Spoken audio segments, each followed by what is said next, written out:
Bismillahirrahmanirrahim. Alhamdulillahi rabbil alamin. Nahmaduhu wa nasta'inuhu wa nastaghfiruh. Wa na'udzu billahi min syururi anfusina wa min sayyiati a'malina. May yahdihillahu fala mudhillalah wa may yudlil falan tajida lahu waliyyan mursyida. Asyhadu an la ilaha illallah wahdahu la syarikalah wa asyhadu anna Muhammadan abduhu wa rasuluhu alladzi la nabiyya ba'dah. Amma ba'du. Ikhwanu fillah rahimakumullah, di antara perkara yang harus kita waspadai, di antara perkara yang jangan sampai kita terjerumus ke dalamnya atau termasuk menjadi para pelakunya adalah kemusyrikan.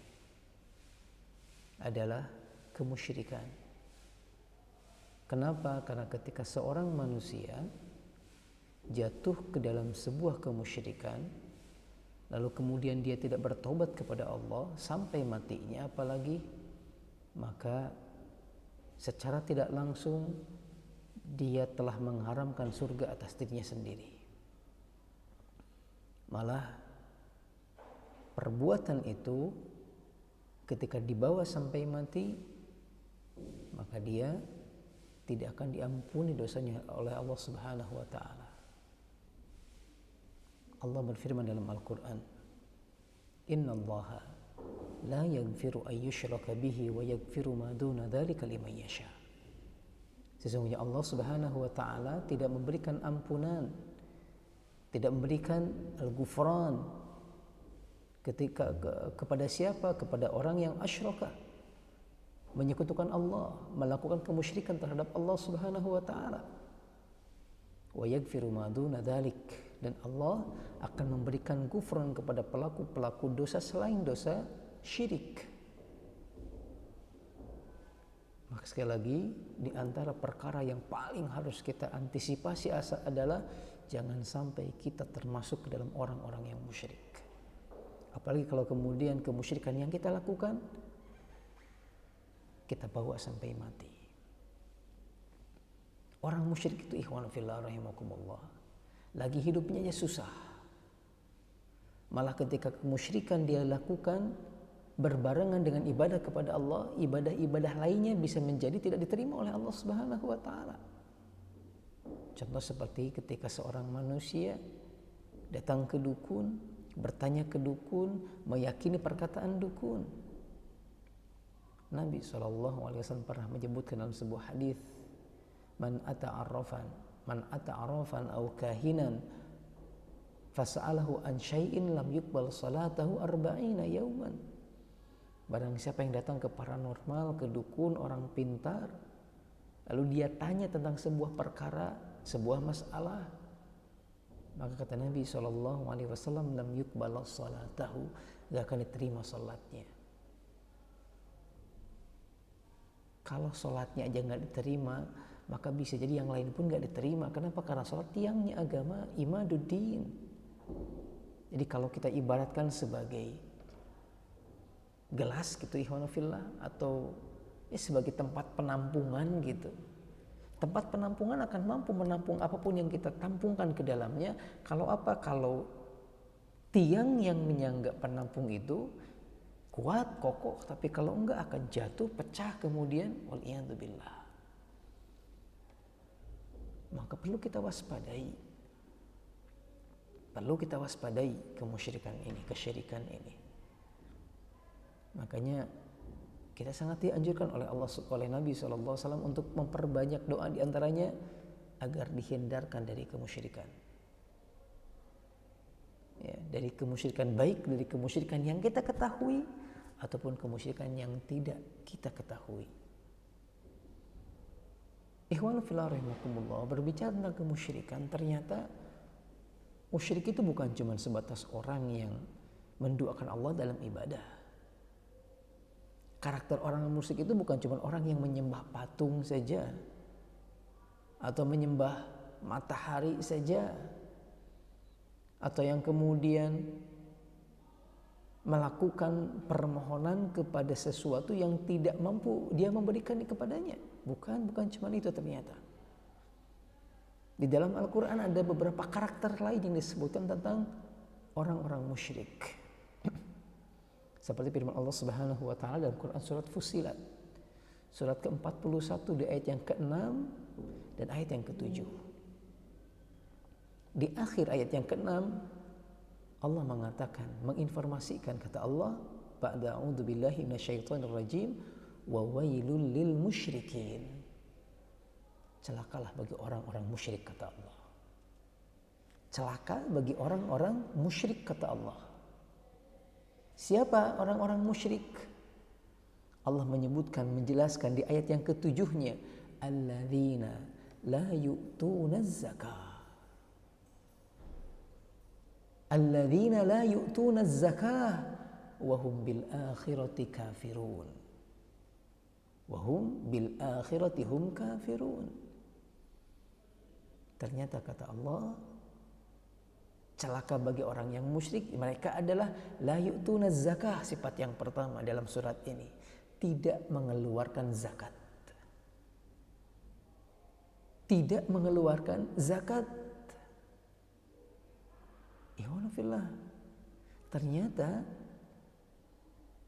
orang-orang yang enggan mengeluarkan zakat dari harta yang dia miliki, dari harta yang Allah berikan kepadanya sebagai hadiah bagi dirinya atau fadlun bagi dirinya, keutamaan bagi dirinya, tapi tidak dia keluarkan zakatnya, diancam dia ini sebagai orang-orang musyrik yang bakal dapat kecelakaan, yang bakal dapat kebinasaan. Wail, kan kita sering mengartikan wail sebagai ancaman, wail sebagai kecelakaan, wail sebagai kerugian. Walaupun sebagian para ulama memberikan penafsiran, di antaranya wailun itu merupakan sebuah daerah di neraka jahanam nanti, atau suatu lembah di neraka jahanam nanti yang merupakan tempat pembuangan sisa-sisa neraka jahanam. Waliyadzubillah, berarti tempat yang paling buruk, ikhwanufillah. Jadi kalau kita mungkin ini sekedar menganalogikan, walaupun pasti keadaannya lebih dahsyat daripada yang kita analogikan. Ketika kita ibaratkan neraka sebagai seperti sebuah panci yang dididihkan air di dalamnya, kemudian dimasukkan daging ke dalamnya, lalu kemudian ketika mendidih sampai keluar gitu, maka tempat keluar air-air yang kemudian menyatu di sebuah tempat namanya wailun. Waliyadzubillah. Kenapa kita katakan paling buruk? Karena berarti tempat yang sudah menyampur dengan darah manusia, dengan kotoran manusia, dengan daging manusia. Kan ketika disiksa mengelupas kulit-kulit kita, ikhwanufillah waliyadzubillah. Wail. Dan ternyata salah satu karakternya sekali lagi adalah tidak mengeluarkan zakat. Apa bentuk kerugian bagi orang-orang yang tidak mengeluarkan zakat selain disebut sebagai orang yang musyrik? Ternyata kalau kita telusuri telaah beberapa hadis Nabi dan ayat-ayat Allah Subhanahu wa taala, kita akan menemukan banyak kerugian yang bakal didapat baik ketika dia di dunia ataupun kelak nanti di akhirat. Baik ketika di dunia ataupun kelak nanti di akhirat, ikhwanu fillah rahimakumullah. Seperti di antaranya orang yang pertama, ikhwanu fillah, orang yang enggan mengeluarkan zakat hartanya akan diancam dengan kehancuran. Dalam apa? Dalam hartanya sendiri. Nabi SAW menyebutkan dalam riwayat Imam Al-Bazzar dan Imam Al-Baihaqi. Kata Nabi dari Umar radhiyallahu taala anhu mengatakan, ma khalatat az-zakatu malan qattun illa ahlakathu. Tidaklah bercampur, tidaklah bergabung harta zakat dengan harta selain zakat, melainkan harta zakat akan menghancurkannya. Jadi logikanya barangkali harta zakat ini seperti kotoran dalam tubuh kita yang kalau kita nggak keluarkan, baik keluar dengan natural ataupun keluar dengan dipaksa, maka dia akan menghancurkan anggota tubuh yang lainnya. Harus dikeluarkan. Ikhwan fillah rahimakumullah. Ini poin yang pertama. Orang yang enggan bayar zakat bisa menyebabkan hancurnya harta pokoknya gitu. Yang kedua, ikhwan fillah rahimakumullah, berdasarkan sebuah hadis Nabi yang lain, ya, ternyata perbuatan tidak mengeluarkan zakat itu bisa mengundang laknat Allah Subhanahu wa taala. Dan laknat artinya akan dijauhkan dari rahmat Allah, dijauhkan dari keberkahan dalam setiap aktivitasnya. Dijauhkan. Nabi SAW mengatakan dalam sebuah hadis riwayat Imam Ahmad ikhwan fillah, dalam musnadnya kata Nabi SAW, la'anallahu, Allah akan melaknat akilar riba, yang pertama yang suka makan riba, wa mukilahu wa syahidaihi wa katibahu, atau yang mewakilkannya, atau yang menjadi saksi ribanya, atau yang menuliskannya. Kemudian nanti di ujungnya ada kalimat wa mani as-sadaqah, dan orang-orang yang tidak mengeluarkan zakatnya, orang-orang yang menahan hartanya untuk dikeluarkan haknya,